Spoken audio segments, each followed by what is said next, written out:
Video शुरू करने से पहले चैनल को सब्सक्राइब करना न भूलें और हाँ, बेल आइकन भी प्रेस करें।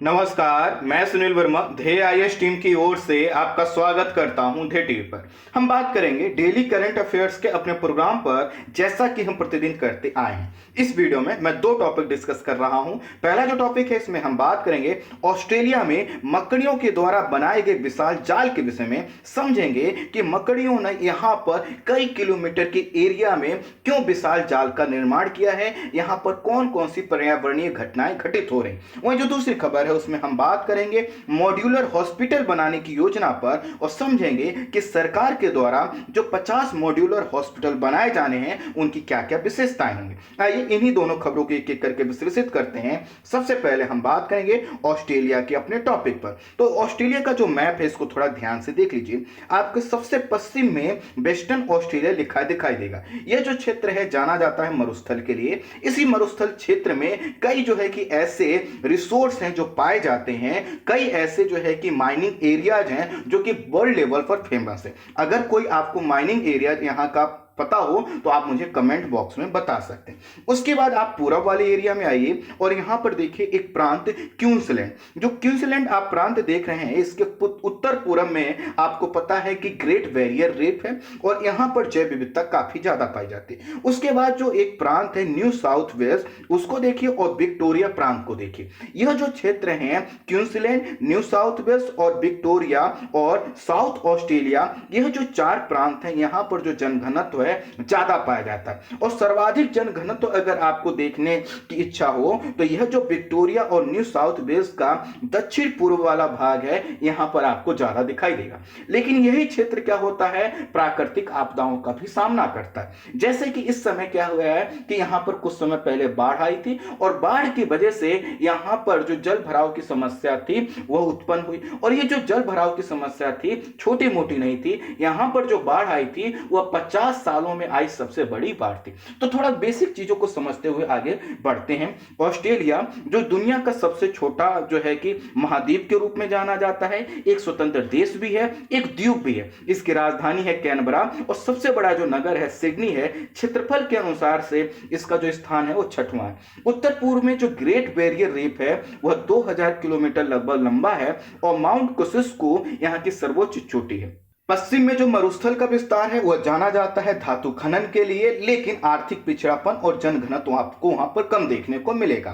महाद्वीप का जो दक्षिणी पूर्वी और भाग है, वहां की जो जलवायु है समशीतोष्ण है और जनघनत्व भी दक्षिणी पूर्वी जो कोस्टल एरिया वहां पर ज्यादा देखने को मिलेगा। लेकिन हुआ क्या था कि मार्च 2021 में, अर्थात न्यू साउथ वेल्स में 50 वर्षों में सबसे ज्यादा भीषण बाढ़ यहां पर देखने को मिला और इसके वजह से हजारों लोगों को अपना घर जो है कि छोड़कर दूसरे स्थान पर जाना पड़ा।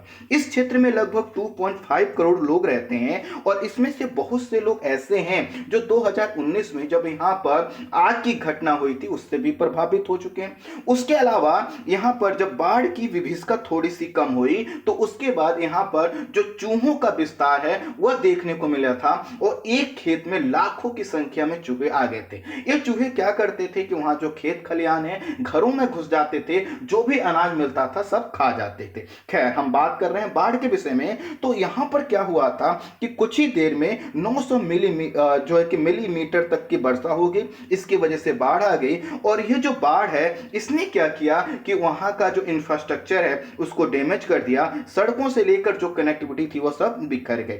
बाढ़ और जो है कि बाढ़ थी और उसके साथ अधिक वर्षा हो रही थी। उसी के वर्षा के कुछ समय बाद चूंकि जो क्लाइमेट कंडीशन क्रिएट हुई, उमस वाली, पानी वाली, नमी वाली, इसमें चूहों का भी विस्तार देखने को मिला और इन चूहों ने क्या कर दिया कि यहाँ की फसलों को लगभग 2 से 3 दिनों में बर्बाद कर दिया। लेकिन अभी जो घटना हुई है वह हुई है ऑस्ट्रेलिया के विक्टोरिया प्रांत का जो गिप्सलैंड वाला क्षेत्र है। यहाँ पर क्या किया है, मकड़ियों ने अपना जो है कि जाल बनाया है और यह जो जाल है कई जगह कई कई किलोमीटर लंबा है। दरअसल हुआ क्या है कि जब यहाँ पर आर्द्रता आई, नमी आई, तो उसकी वजह से मकड़ियों की जो संख्या है उसमें वृद्धि हुई, और जब वृद्धि हुई तो उन्होंने अपना विकास करना चालू कर दिया। लेकिन हो क्या रहा है कि समय समय पर यहां पर बारिश आ जा रही है, बाढ़ का पानी अभी पूरी तरह से कम नहीं हुआ है, तो जो जल स्तर है नदी से लेकर तालाब या जितने भी वेटलैंड्स हैं वहां पर क्या है, जल स्तर ऊपर बना हुआ।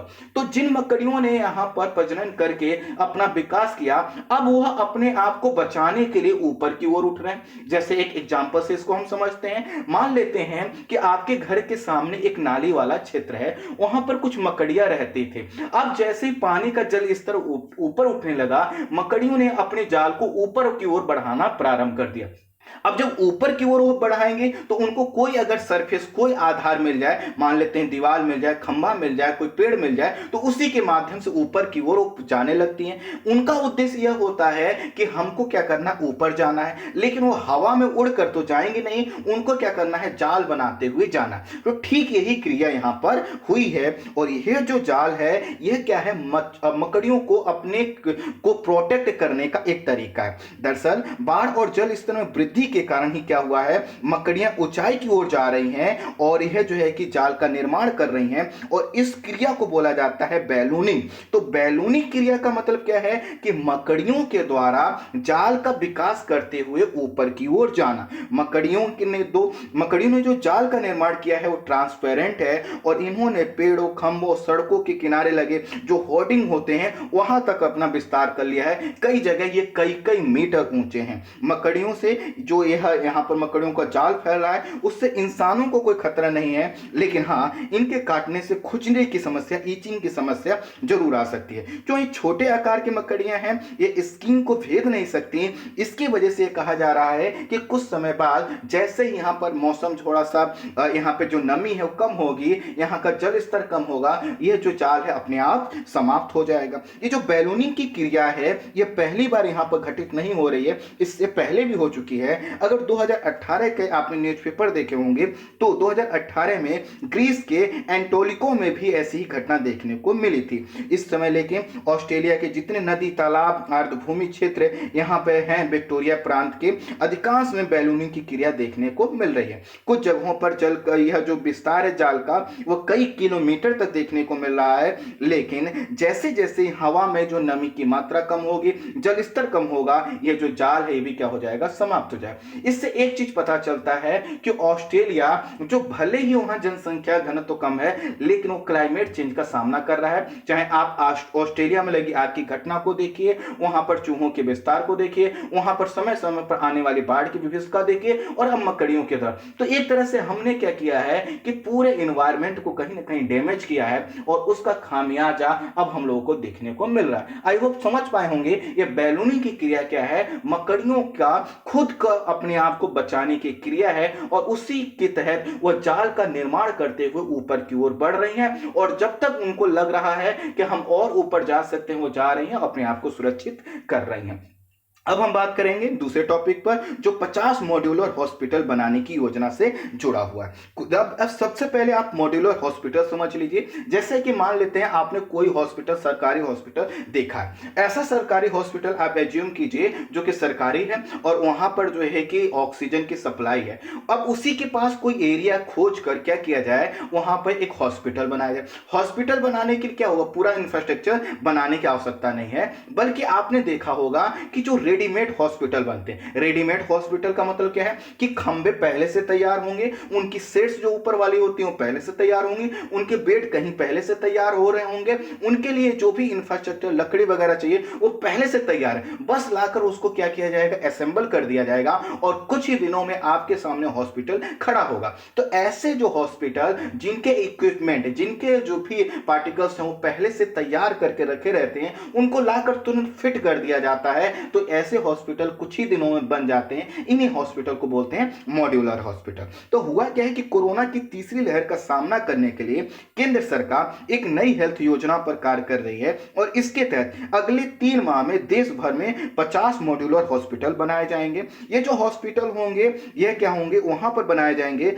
जहां पर ऑक्सीजन की सप्लाई होगी, जहां पर जो है कि ऑक्सीजन की सप्लाई होगी, मतलब जो सरकारी हॉस्पिटल है जिसमें ऑक्सीजन की सप्लाई हो रही होगी उसी के पास बनाया जाएगा। जाएगा और इसमें भी ऑक्सीजन की सप्लाई होगी, इसमें आईसीयू बेड भी होंगे। मौजूदा जो हॉस्पिटल ये सरकारी हैं उन्हीं के पास इसलिए बनाया जाएगा ताकि वहां पर जो स्टाफ का कोऑर्डिनेशन है वो अच्छा बना रहे, दूर से स्टाफ को ना लाना पड़े, और साथ ही साथ एक जैसे मान लेते हैं मॉड्यूलर हॉस्पिटल है और जो मेन हॉस्पिटल है उसके बीच में जब कनेक्टिविटी रहेगी तो किसी आवश्यकता, जैसे मरीज को किसी चीज की आवश्यकता पड़ती है तो एक जगह से दूसरी जगह शिफ्ट किया जाए। इस तरह के जो हॉस्पिटल हैं 3 सप्ताह से कम समय में तैयार हो जाएंगे, और ये जो हॉस्पिटल बनेंगे 1-2 दिन के लिए नहीं होंगे, इनको 25 साल तक आप रख सकते हैं। प्रत्येक हॉस्पिटल में 100 बेड तक की क्षमता को रखा जाएगा। एक अस्पताल के निर्माण में लगभग 3 करोड़ रुपए का खर्च आने वाला है। ये जो प्रोजेक्ट है इसको जो है कि इस रूप में, योजना के रूप में प्रमुख जो वैज्ञानिक सलाहकार के विजयन राघवन है उन्होंने इसको सरकार के सामने रखा है। इसे अभी सरकारी अस्पतालों के साथ जोड़ा जाएगा, लेकिन अगर आवश्यकता पड़े तो प्राइवेट हॉस्पिटल से भी कहा जा सकता है कि वो मॉड्यूलर हॉस्पिटल बना दें। इससे क्या होगा, जो छोटे शहर हैं और ग्रामीण इलाके हैं जहां का हेल्थ इंफ्रास्ट्रक्चर है कम है, और किसी क्षेत्र में अगर कोरोना के केसेस बढ़ते हैं, किसी दूसरी महामारी के केसेस बढ़ते हैं, तो ऐसे हॉस्पिटल को तुरंत जो है कि बनाकर क्या किया जाएगा, उसका उपचार किया जा सकता है। इसमें जो है कि जो कॉर्पोरेट सेक्टर है उसकी भी मदद ली जाएगी। कॉर्पोरेट सोशल रिस्पॉन्सिबिलिटी, जो कंपनियां क्या करती हैं, अपने आय का एक छोटा सा हिस्सा, लगभग 2 से 2.5% हिस्सा क्या करती हैं, सोशल रिस्पॉन्सिबिलिटी के तहत खर्च करती हैं, उसका भी इसमें प्रयोग किया जाएगा। अर्थात ये जो पैसा इसमें लगेगा, ये पैसा पूरी तरह सरकार का नहीं होगा, बल्कि CSR के तहत भी इस पैसा लिया जाएगा। आपदा के समय जो हॉस्पिटल है इनको शिफ्ट भी किया जा सकता है, अर्थात एक जगह बनाया गया है, लग रहा है वहां पे केसेस नहीं आ रहे हैं, लेकिन किसी दूसरी जगह में आवश्यकता है तो 1 सप्ताह के अंदर इनको शिफ्ट भी किया जा सकता है। फिर से उन्हीं चीजों को खोलकर दूसरी जगह ले जाकर क्या किया जाएगा, असेंबल कर दिया जाएगा। ये जो प्रोजेक्ट है इसको बोला जाता है मेडिकोज, हॉस्पिटल का मेडिकैप बोला जाता है, एक्चुअली मेडिकोज गलत लिखा है, तो प्रोजेक्ट का जो नाम है मेडिकैप है। मेडिकैप का मतलब मेडिकल सुविधा कैप पर, और कैप का मतलब क्या है कि जो चलता फिरता जो हो सके। इसकी जो परिकल्पना की गई थी वह की गई थी मॉड्यूलर हाउसिंग सॉल्यूशन की तरफ से। ये IIT मद्रास स्थित एक स्टार्टअप है, और मॉड्यूलर कंस्ट्रक्शन जैसा कि हमने बताया सभी सामान पहले से तैयार रहेंगे, लाकर उनको असेंबल कर दिया जाएगा। तो इसके तहत क्या किया जा रहा है, जो मॉड्यूलर हॉस्पिटल है उनको ये देखा गया है कि ये जो हॉस्पिटल है ये बहुत ज्यादा इफेक्टिव हो सकते हैं। ऐसा नहीं है कि पहले से बने नहीं हुए, टाटा ग्रुप ने पहले से हॉस्पिटल ऐसे बना रखे हैं। केरला, महाराष्ट्र, कर्नाटक, उत्तर प्रदेश, उत्तराखंड, उड़ीसा में जो है कि ये बने हुए हैं। स्टाफ की आपूर्ति नजदीकी हॉस्पिटल से की जाती है, और इस वजह से ये जो हॉस्पिटल काफी इफेक्टिव हो जाते हैं। जैसा कि आपने देखा कि कोरोना के केसेस में ग्रामीण क्षेत्रों से लेकर अन्य ऐसे जो क्षेत्र हैं जहां पर हॉस्पिटल की व्यवस्था नहीं है, तो ऐसी जगह पर छोटे छोटे मॉड्यूलर हॉस्पिटल बनाकर हम कोविड के केसेस को बढ़ते हुए रोक सकते हैं, अन्य बीमारियों के लिए भी इसका हम उपयोग कर सकते हैं। आई होप संक्षेप में आप दोनों टॉपिक को समझ पाए होंगे। इस वीडियो में इतना ही। Thank you so much.